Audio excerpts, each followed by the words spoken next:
buenas noches a todos. Y hoy vamos a continuar con el estudio que estamos haciendo, la reflexión que estamos haciendo acerca del Padre Nuestro. Y hoy el texto es el texto de Mateo capítulo 6, versículo 12. Hemos estado yendo a través del Padre Nuestro durante las semanas anteriores y llegamos a esta parte muy importante de la oración de nuestro Señor Jesucristo. Nuestro Señor Jesús en el Padre Nuestro nos enseña qué cosas son las más importantes que tenemos que tener en mente al orar. Es decir, primeramente la gloria de Dios, un pensamiento centrado en ese reino que Cristo ha venido a establecer y luego vienen ciertas peticiones. Y hoy está esta petición de Mateo capítulo 6, versículo 12, que dice: y perdónanos nuestros pecados, así como hemos perdonado a los que pecan contra nosotros. ¿Cómo nuestro Señor Jesús en esta oración modelo, en esta enseñanza acerca de lo que es central en la vida de nuestra fe cristiana, nos recuerda esta petición? Y perdónanos, Padre, nuestros pecados, así como hemos perdonado a los que pecan contra nosotros.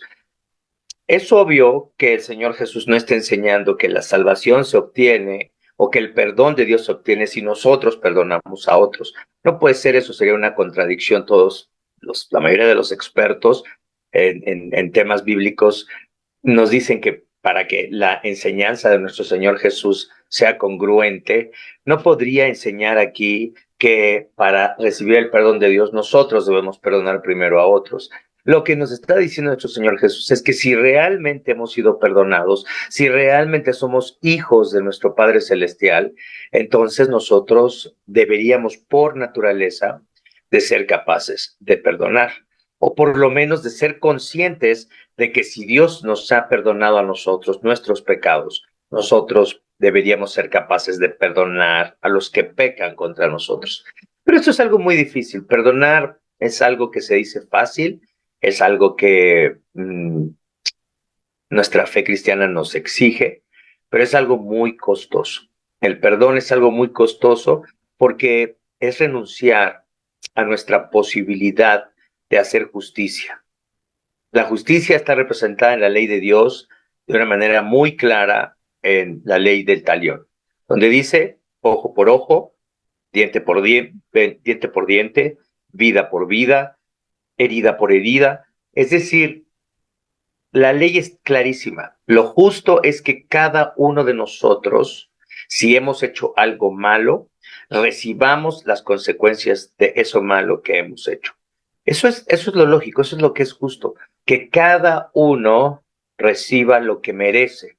Entonces, si pensamos en que la justicia es algo que todos queremos, es algo que todos anhelamos, y que el perdón es renunciar a nuestro derecho de hacer justicia por el bien de la persona que nos dañó, entonces estamos metidos realmente en una gran disyuntiva: hacer justicia y que los demás sufran o experimenten lo que nosotros experimentamos cuando ellos nos dañaron, o el costo altísimo de decir: no voy a ponerme a cuentas contigo, no voy a hacer lo que es justo, voy a hacer lo que es algo mayor, algo mejor para ti, y es que yo te perdone.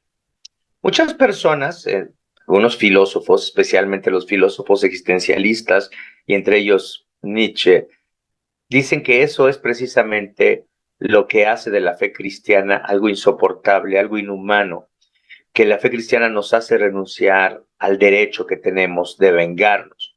Y Nietzsche dice que los cristianos somos cobardes porque no nos vengamos como deberíamos de hacerlo a nuestros enemigos y no les hacemos lo que ellos nos hicieron a nosotros, sino que hemos inventado esto del perdón para no tener que luchar contra nuestros enemigos y dejar que nos venzan. Pero sabemos que eso no puede ser. porque nuestro Señor Jesucristo decidió enfrentarse a la muerte más horrible, más violenta, decidió con toda valentía ir y entregarse por nosotros y dejar que su cuerpo fuera destrozado y dejar que su sangre fuera derramada y dejarse humillar hasta algo inconcebible, algo que no podemos entender, para salvarnos a nosotros, para que la ira de Dios, para que la justicia de Dios se cumpliera en Cristo y todos los pecados quedaran saldados, quedaran pagados por su muerte en la cruz. No, la fe cristiana no puede llevarnos a la cobardía, más bien nos lleva a algo que es muy difícil de hacer, a la decisión personal de perdonar a otros. Hay una historia que leí hace tiempo de una mujer judía que fue llevada junto con su hermana gemela al campo de concentración de Auschwitz. Y allí, junto con otras parejas de gemelos, fueron sometidos a los experimentos de un doctor muy famoso, una persona increíblemente cruel y despiadada, que se llamó el doctor José Mengele. Y esta mujer, Eva Moses, fundó muchos años después un museo del Holocausto en Indiana. Y dice, ella cuenta que tuvo la oportunidad de hacer una presentación acerca del Holocausto en Auschwitz en 1995, 50 años después de la liberación de los campos de Auschwitz. Y alguien le sugirió que debería de invitar a un ex nazi que estuviera arrepentido. Y ella invitó a un doctor que trabajó también ahí en Auschwitz, el doctor Munch. Y fíjense cómo cuenta esto. Dice, el 27 de enero de 1945, 4 días antes de cumplir 11 años, el ejército soviético liberó Auschwitz. Al regresar a mi pueblo en Rumanía, supe que nadie de mi familia, salvo mi hermana Miriam, habían sobrevivido. Cuando decidí perdonar a los nazis que nos hicieron sufrir tanto, me di cuenta de que no era una pobre víctima desvalida y sin esperanza. El 27 de enero de 1995, 50 años después de la liberación, me encontré frente a las ruinas de las cámaras de gas acompañada de mis hijos y junto con el doctor Munch, un ex nazi, sus hijos y un nieto. Él firmó un documento sobre cómo habían funcionado las cámaras de gas, mientras yo leía un texto sobre el perdón para los nazis y lo firmaba. Al hacerlo, sentí que me liberaba de una pesada carga de dolor. Ya no era presa del odio, me sentí libre por fin. El día que perdoné a los nazis, también perdoné en mi interior a mis padres, a quienes había odiado toda mi vida por no haberme salvado de Auschwitz. Los hijos esperan que sus padres los protejan, pero los míos no pudieron hacerlo. Y luego me perdoné a mí misma por haberlos odiado. Creo con cada fibra de mi ser que todo ser humano tiene derecho a vivir liberado del dolor del pasado. Pero el gran obstáculo que enfrenta la mayoría de la gente para perdonar es que la sociedad espera venganza. La sociedad sin Dios encuentra un consuelo en la venganza, en el castigo de los malos.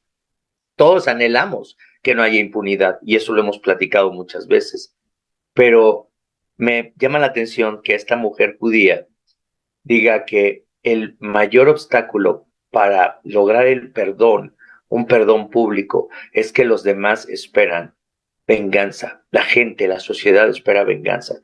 Pero nuestro Señor Jesucristo fue a la cruz y le dijo al Padre, no podemos hacer justicia, porque si no tendríamos que deshacernos de todos ellos.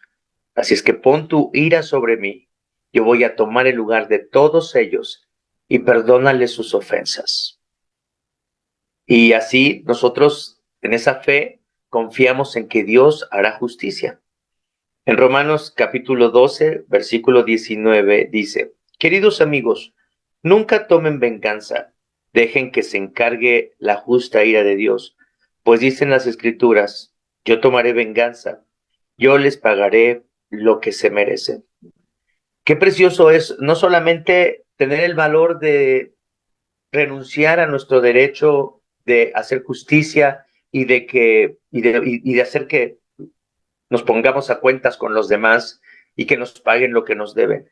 Qué precioso es saber que nosotros no se nos ha exigido un pago por nuestro pecado, por nuestra maldad, por nuestro desprecio, por nuestro odio hacia Dios y nuestro odio y desprecio hacia nuestros hermanos y hacia nuestros semejantes. Gracias a Dios que Él ha decidido perdonarnos en lugar de hacer su justicia. Cada vez de que tú y yo pensemos en que haya justicia, antes deberíamos de ver y revisar nuestros corazones y pensar si estamos pidiendo también que haya perdón para los que han hecho lo malo. Qué difícil hacerlo, qué duro es hacerlo, pero creo que requiere mucho valor, mucha valentía para confiar en Cristo y vivir de acuerdo a esa fe cristiana y decir, Padre, también yo perdono. Así como tú me perdonaste, yo también perdono esta deuda y renuncio a quedar saldado todo lo que se ha hecho en mi contra. No, Señor, renuncio a eso por causa de Jesús. Si pensáramos así, yo creo que podríamos cambiar realmente la sociedad en la que vivimos, podríamos cambiar muchas relaciones familiares quebrantadas, podríamos recuperar amigos que hemos perdido. Es decir, creo que el perdón nos abre la puerta a la reconciliación y nos abre la puerta a una sanidad espiritual que esta mujer judía pudo experimentar de una forma existencial, humana, pero nosotros lo podemos experimentar de una forma espiritual también, profunda, que nos cambie, que nos transforme y que nos lleve a vivir de una forma muy distinta a los demás, tan distinta que pudiéramos hacerle bien o que más bien deberíamos de hacerle bien si tenemos la oportunidad a aquellos que nos han hecho mal. El perdón nos lleva a ese extremo de ser capaces de hacer el bien aún a los que nos han hecho mal. Y yo creo que si comprendiéramos profundamente, si no tomáramos tan a la ligera el perdón que Dios nos ha dado, creo que los cristianos podríamos ser personas que trajeran un cambio a la sociedad a través de una vida radical de perdón. Así es que pensando en eso, quiero hoy que oremos de acuerdo a este texto. Voy a estar repitiendo el mismo texto hoy, esta noche, y vamos a orar con diferentes hermanos. Así es que dice el texto de hoy, perdónanos nuestros pecados, así como nosotros hemos perdonado a los que pecan contra nosotros.